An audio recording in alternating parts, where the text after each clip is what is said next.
Larry Silverstein. Let me play his interview.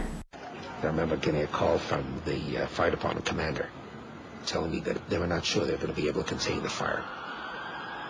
I said, you know, we've had such terrible loss of life. Maybe the smartest thing to do is pull it.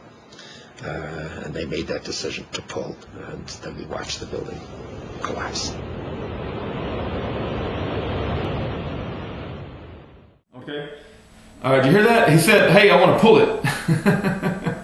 Oh, and then when he was talked about, when they brought it up later, oh, I meant get the firefighters out of the building.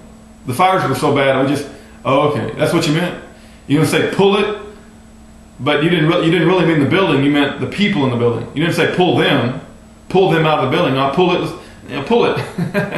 Okay, all right. All right, let's move on. Just randomly talking about my list of reasons why I question 9/11.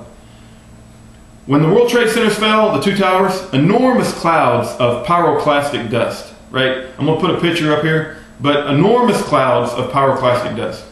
If gravity is falling and making a building to fall, you're going to see it crumble, and there's going to be like, the infrastructure is going to resist it, and you might see it teeter and totter, and I can try to imagine what a gravity collapse might look like, but it's not explosive pyroclastic dust that throws several ton steel girders out from the building and into the surrounding buildings. It doesn't do that. The only thing that takes a girder that's falling from gravity and throws it out to other surrounding buildings, because there's pictures of girders that are jutted into neighboring buildings, is an explosion. An explosion that's giving explosive force and throwing the girders out. Let's go to evidence of thermite. Okay, there's been several videos and several top-notch scientists of the world that have examined the World Trade Center dust, and they have found evidence not only of thermite in the World Trade Center dust, but unignited thermite, actual unignited nanothermite, and also partially ignited nanothermite. If you look at videos of the towers collapsing, there's these little squids that are popping out. And they do it way below the collapse at the top. So you have all the destruction at the top and it's coming down, and at the bottom you have these squibs of like explosions that are happening. And popular mechanics will say, well, that's where there was compressed air as the explosion is coming down and the floors are pancaking, and it makes the air build up in the building, and it causes the windows to blow out. And that's what popular mechanics says. But what I would say is that they've timed the rate of the dust coming out of these squibs, and it's enormous. I mean, it's like 140 miles per hour. And it's explosive, and it's focalized. If you're going to have air, compressed air, break out buildings, I would expect it to do it in like multiple windows. And and also I would expect it to not be as focalized as we're seeing with these little squibs popping out, and not with the force that we see.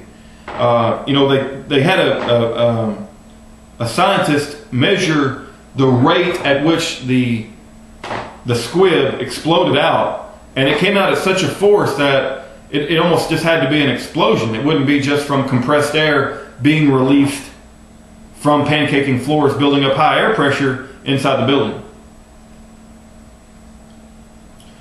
I'm going to play this video called North Tower Smoking Guns.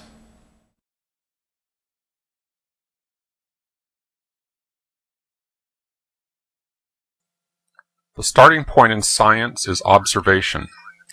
What you are seeing here is what happened to the North Tower of the World Trade Center, the second of 3 buildings to collapse on 9/11/2001. I use the word collapse, but words can be deceptive. What do you really see happening here? There's a tremendous amount of falling debris, but under the canopy of debris, do you see the rapid sequence of explosive ejections of material?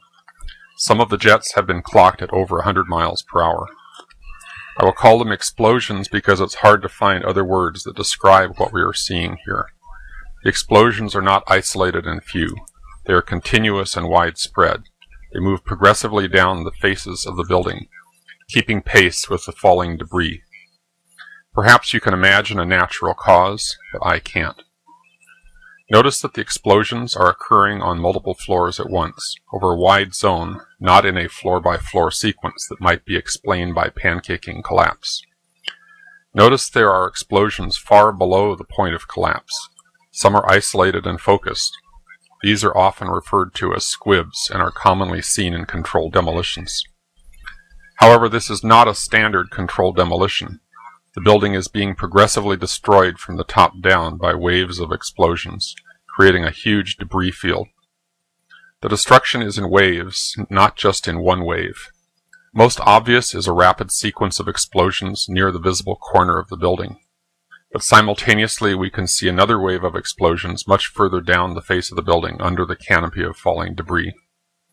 Notice that both waves of explosions progress down the face of the building, nearly keeping pace with the falling debris just a few feet away. Slabs of concrete did not fall to the ground and smash to dust. There is almost no concrete in the rubble pile. Notice that the concrete is being forcefully ejected outward from the sides of the building, already pulverized to dust. Notice that embedded in the dust clouds are huge girders and entire sections of steel framing that are being hurled out of the building. The horizontal speed of some of the girders has been clocked at over 70 miles per hour. Some of these girders impale themselves in the sides of neighboring buildings. Some landed as much as 2 football fields away from the base of the tower. What could hurl heavy girders with such force and give them such speed? Some people have suggested that the weight of the tower crushing down on the girders caused them to flex, and they sprung sideways by a spring action. But we are not seeing isolated jumping girders. We are seeing a major fraction of the mass of the building, steel, concrete, office furniture, and the remains of human beings, reduced to small pieces of rubble and fine dust, and being explosively ejected in all directions. Bone fragments are found on the roofs of adjacent buildings. The bones were not crushed in the falling mass, or they would have been trapped in the debris pile. They were pulverized along with everything else and blown out in all directions.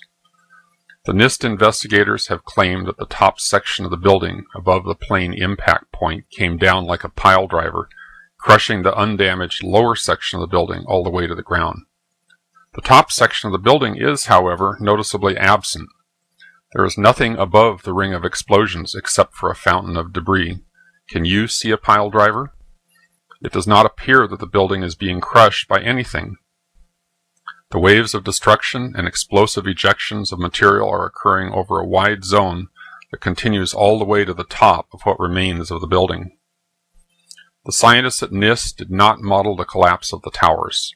Their analysis was gravely flawed in many ways, but the biggest flaw was that the scope of their investigation was artificially limited.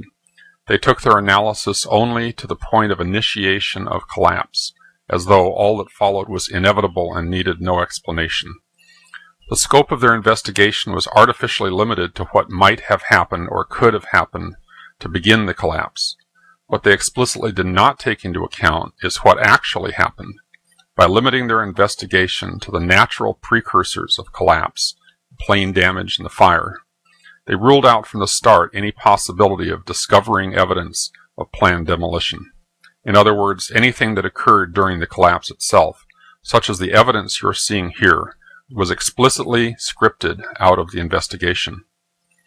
Any analytical model of the collapse, no matter how simple or how sophisticated, is a bad model and bad science if it does not come back full circle to explain the actual observations. What do you see? Okay. All right. Do you see that video? That's you have to look very closely, but there's explosions all coming out of the building as the explosion on the top is coming down. That's like a smoking gun in my mind. Let me play the South Tower smoking gun, and you'll see like the evidence of the pyroclastic clouds coming out, and out at the edge of the dust, you see like a particular piece of debris that splits into two. It splits into two, and it's like, what would cause a piece of debris to change momentum and velocity like that in mid-fall? The only thing that could cause that is an explosion. The only thing. Watch the comet-like object at the far right in slow motion. It is the most easily viewed because it shows up against the blue sky.